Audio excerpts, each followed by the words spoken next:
വക്രതുണ്ട മഹാകായ സൂര്യകോടി സമപ്രഭ നിർവിഘ്നം കുരു മേ ദേവ സർവകാര്യേഷു സർവദാ. ഗുരുർബ്രഹ്മാ ഗുരുർവിഷ്ണു ഗുരുർദേവോ മഹേശ്വരഃ ഗുരുഃ സാക്ഷാത് പരബ്രഹ്മ തസ്മൈ. ഓം ശ്രീ ഗുരുഭ്യോ നമഃ. SMECT KP അസ്ട്രോ സെൻറ്റർ നിങ്ങളേവരെയും സ്വാഗതം ചെയ്യുന്നു. നിങ്ങൾക്കും നിങ്ങളുടെ കുടുംബാംഗങ്ങൾക്കും എല്ലാവിധ ഐശ്വര്യങ്ങളും ഉണ്ടാവട്ടെ എന്ന് പ്രാർത്ഥിക്കുന്നു. ഇന്നത്തെ നമ്മുടെ വിഷയം സെപ്റ്റംബർ മാസത്തിലെ സമ്പൂർണ്ണ ഫലങ്ങളാണ്. അതിനു മുമ്പ് ഈ ചാനൽ ആദ്യമായി കാണുന്നവരൊക്കെ ആണെങ്കിൽ ഒന്ന് മറക്കാതെ സബ്സ്ക്രൈബ് ചെയ്യുക. പിന്നെ ജ്യോതിഷം പഠിക്കാനൊക്കെ താല്പര്യമുള്ളവർക്ക് SMECT KP അസ്ട്രോ സെൻറ്ററുമായിട്ട് ബന്ധപ്പെടാവുന്നതാണ്. അതേപോലെ തന്നെ ജ്യോതിഷ കൺസൾട്ടേഷനും SMECTയുമായിട്ട് ബന്ധപ്പെടാവുന്നതാണ്.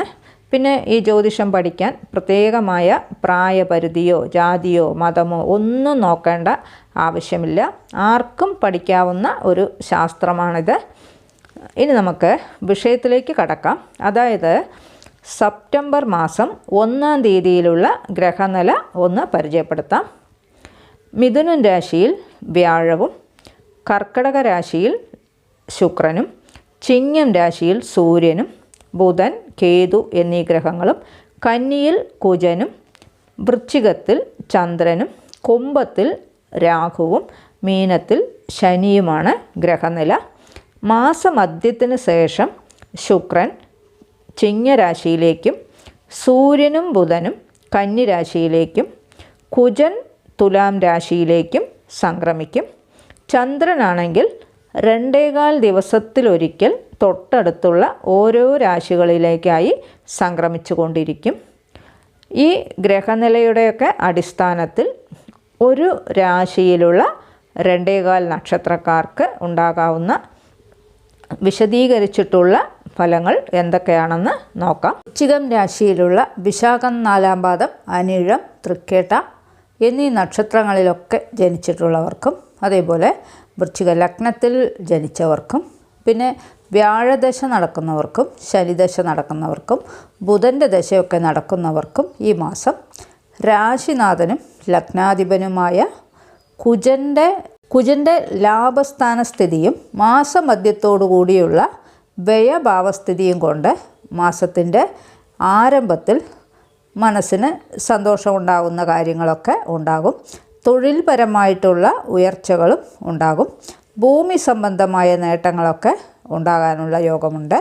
എങ്കിലും ചില ബുദ്ധിമുട്ടുകളും ജോലിഭാരവുമൊക്കെ വർദ്ധിക്കും. ദൈവാധീന കുറവുള്ളൊരു മാസമാണെങ്കിലും തൊഴിലിൽ അംഗീകാരവും നേട്ടങ്ങളും ഒക്കെ ഉണ്ടാകും. പിന്നെ പുതിയതായി ജോലിക്കൊക്കെ ശ്രമിക്കുന്നവർക്ക് ജോലിയൊക്കെ ലഭിക്കും. ഉദ്യോഗത്തിലൊക്കെ ഉള്ളവരാണെങ്കിൽ അവർക്ക് സ്ഥാനക്കയറ്റവും ശമ്പള വർധനവും പേരും പ്രശസ്തിയും അംഗീകാരവുമൊക്കെ ലഭിക്കും. അതോടൊപ്പം തന്നെ ജോലിഭാരവും വർദ്ധിക്കുകയും ചെയ്യും.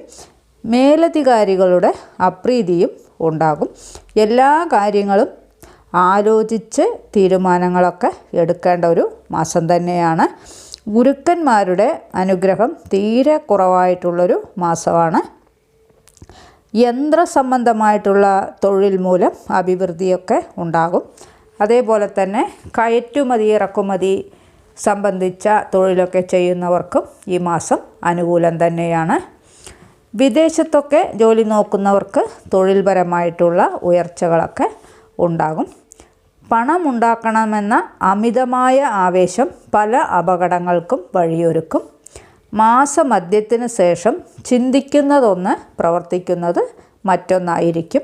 അതായത് ചിന്തയും പ്രവൃത്തിയും തമ്മിൽ യാതൊരു ബന്ധവുമില്ലാത്ത പോലുള്ള പ്രവൃത്തികളാണ് നടക്കുക. വാക്കുകൾ ഉപയോഗിക്കുന്നത് വളരെ ശ്രദ്ധിക്കേണ്ട ഒരു മാസമാണ്. മറ്റുള്ളവരുടെ അനാവശ്യമായ കാര്യങ്ങളിൽ ഇടപെടാതിരുന്നാൽ പല പ്രശ്നങ്ങളിൽ നിന്നുമൊക്കെ രക്ഷപ്പെടാൻ കഴിയും.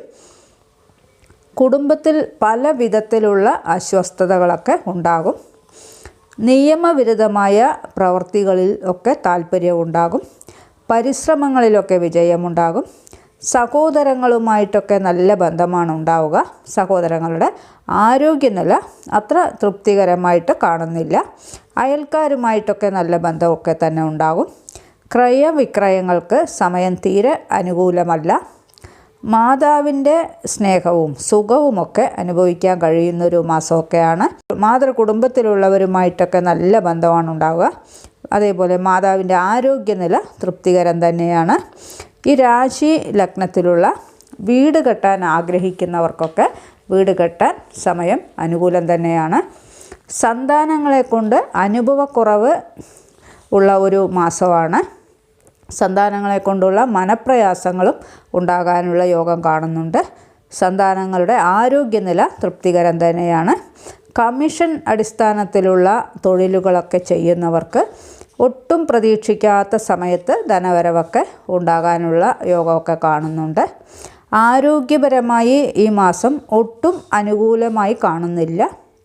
ഉഷ്ണസംബന്ധമായ രോഗങ്ങൾ, വയറുമായി ബന്ധപ്പെട്ട രോഗങ്ങൾക്കൊക്കെ ഉള്ള സാധ്യതയാണ് കൂടുതൽ കാണുന്നത്.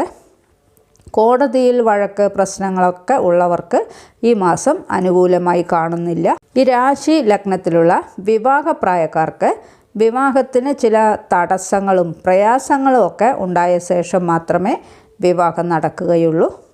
ദമ്പതികൾ തമ്മിൽ അഭിപ്രായ വ്യത്യാസം ഉണ്ടാകാനുള്ള യോഗമൊക്കെ കാണുന്നുണ്ട്. പ്രത്യേകം ശ്രദ്ധിക്കുന്നത് ഗുണം ചെയ്യും. ഒട്ടും പ്രതീക്ഷിക്കാത്ത സമയത്ത് തൊഴിൽപരമായിട്ടുള്ള നേട്ടങ്ങളും മാറ്റവും ഉണ്ടാകും. പിതാവിൻ്റെ സ്നേഹവും സുഖവുമൊക്കെ അനുഭവിക്കാൻ കഴിയും. പിതൃകുടുംബത്തിലുള്ളവരുമായിട്ടൊക്കെ നല്ല ബന്ധം തന്നെയാണ് ഉണ്ടാവുക. പിതാവിൻ്റെ ആരോഗ്യനില അത്ര തൃപ്തികരമായി കാണുന്നില്ല. പിതാവിന് വേണ്ടിയിട്ടുള്ള ചില ചിലവുകളും ഉണ്ടാകാനുള്ള യോഗം കാണുന്നുണ്ട്. കർമ്മപരമായിട്ടുള്ള അംഗീകാരമൊക്കെ ലഭിക്കും. എന്തൊക്കെ ഉണ്ടെങ്കിലും ശരി, എല്ലാ കാര്യത്തിലും ഒരു തൃപ്തി കുറവൊക്കെ ഉണ്ടായിക്കൊണ്ടിരിക്കും. കക്ഷി രാഷ്ട്രീയങ്ങളിലൊക്കെ പ്രവർത്തിക്കുന്നവരാണെങ്കിൽ ഒരു കാര്യത്തിന് ഇറങ്ങി പുറപ്പെടുമ്പോൾ പലവട്ടം ആലോചിച്ച് തീരുമാനങ്ങളൊക്കെ എടുക്കേണ്ട ഒരു മാസമാണ്. ഉറ്റമിത്രങ്ങൾക്കായിട്ടും മരുമക്കൾക്കായിട്ടുമുള്ള ചിലവുകളും ഉണ്ടാകും. സംഘക്കൂട്ടങ്ങളിലൊക്കെ പ്രവർത്തിക്കുന്നവർ പുതിയ ചുമതലകളൊക്കെ ഏറ്റെടുക്കും. പൊതുവെ ഈ മാസം ഗുണവും ദോഷവും സമ്മിശ്രമായിട്ടുള്ള ഒരു ഫലങ്ങളാണ് ഈ രാശി ലഗ്നക്കാർക്ക് അനുഭവിക്കാൻ കഴിയുക.